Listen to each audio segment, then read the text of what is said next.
So I'm drilling out this nut here so the bolt will slide through it smooth. So I'm hitting it on both sides. I'm going to have another nut here to tighten this up. I'm basically making a clamp to put on the side of my tripod. I'm cutting up some 1 1/4 material right here, which is about 32 millimeters and just a little less than 32 millimeters. And I'm cutting the top off of this, and then I'm going to take that nut that I got all the threads out of the inside, and we're going to put some washers on the side of this, and after I get it all smoothed out, and we are going to clamp this on the side of the tripod. As you can see here, I got some subscribe and thumbs up buttons. Now's a great time to do that. Really appreciate that. So here I'm putting the clamps on it, and unfortunately I didn't get the footage or lost it or something, but I took some rebar and smoothed it out and bent it around, and that's gonna hold this really cool thing I got from RYOBI, a power inverter. And I've actually spent some time using this product, and I really just love it because the 6-amp batteries just last, you know, all day, no matter how long I'm filming. And of course I've got like 4 of those batteries, but I've never had to change it out because I ran out of a 6-amp-hour battery. So you can see here kind of what's going on. This was actually a fun little project that I enjoyed. It wasn't real hard. If you've got a welder and some very basic welding skills, this would be something that you could easily do as well. So yeah, here we go. I've already got all that fabricated. Sorry about that. I used a little piece there, a little finger type thing sticking up that I'll go over in a little bit here, but man, this just looks good and has worked perfectly. I've been using this for some time now and just been awesome.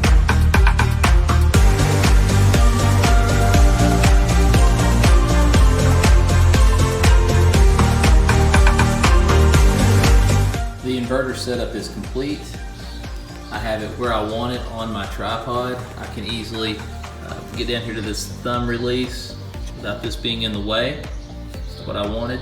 I've got this down far enough to where I can still fold up my tripod, and it's about the least intrusive place I can put it. So my power inverter has a spot here for like a wrist tether, and I built this.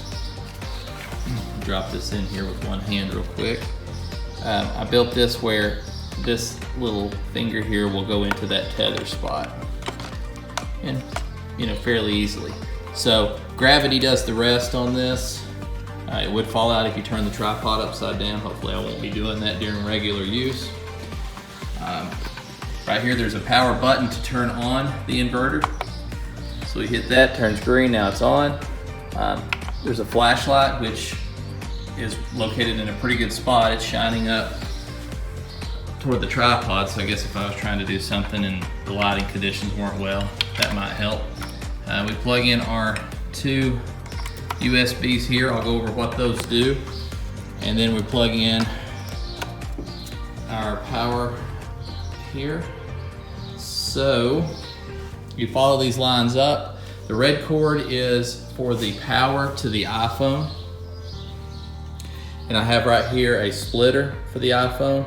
So this is headphones here, and on the other side is power. So you see 2 wires coming out to the iPhone, and what that will do is when you plug it in, that will plug in this Rode shotgun mic. Okay. Or this can be, the mic can be unplugged, and the this wireless lapel mic can be used instead. So I've actually removed the wire from here, plugged it into here. It's the same headphone jack. So one thing I want to bring up is whenever you're doing the iPhone, the way the iPhone works,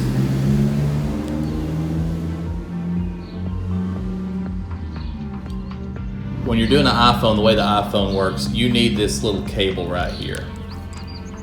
So you see, this will plug into that iPhone adapter. You've got multiple like stereo type things, and to the left you don't. So to make sure you're capturing all the audio, you need this little cord. It's real cheap. I got it on Amazon. I'll put a link in the description. There will be a link in the description for everything. One thing I will mention, I've got a rubber band around this cattail, squirrel tail, whatever you call it, this wind deal. It doesn't like to stay on there, on this little Rode shotgun mic. I like the mic and all. I don't like that part of it.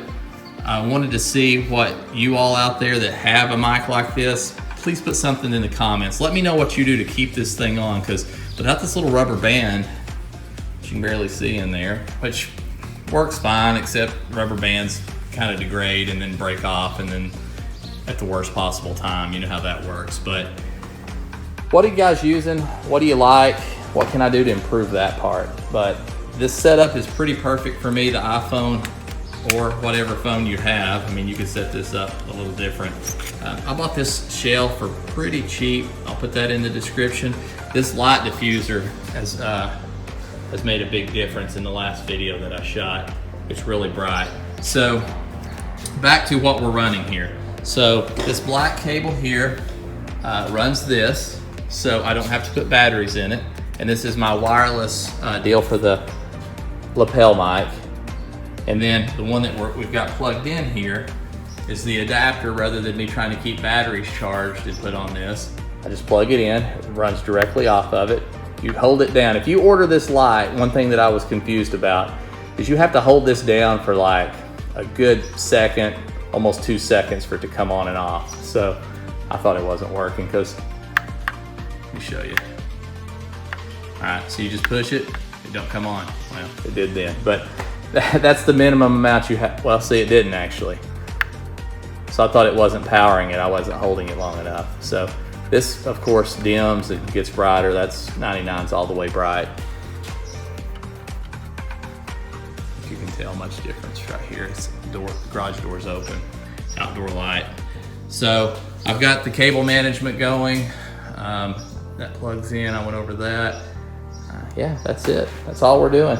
I did run this during this video of making this holder, and I had this is a 6 amp battery on here. I had a 2 amp battery on there, and I wasn't sure how much charge. It may have been fully charged, but I messed around and had the light on for well more than an hour and a half, and it never stopped. So I imagine with 3 times the battery, I can probably get many hours more than I'll need to between charges. So this is exactly what I wanted for the setup.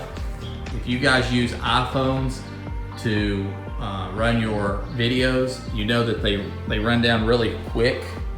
So you know the nice thing about having that will be that not only will the battery not run down on your iPhone, when you get done filming, you've got a fully charged iPhone. This is with the tripod maxed out in the full height.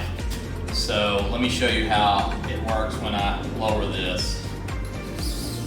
Oh, with this all the way up, I don't have any problem panning all the way around. So of course, when we lower it, we'll have a little extra wire here now. But that's kind of the exact amount. And with my cable management, that's how I planned it.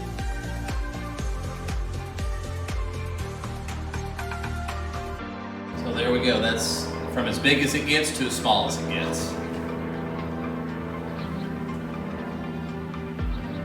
We can turn the power off here. I'll probably only take off the light when I'm traveling with it, and I can just simply unplug that here and loosen this. And it's got a shoe mount here, shoe mount here. There's 3 across the top.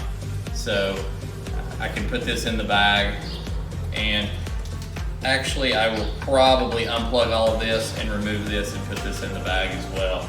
And then this will be ready to travel. So, hope you enjoyed this video. Again, links are in the description. Please take a minute to subscribe, hit that thumbs up button. Thanks for joining me.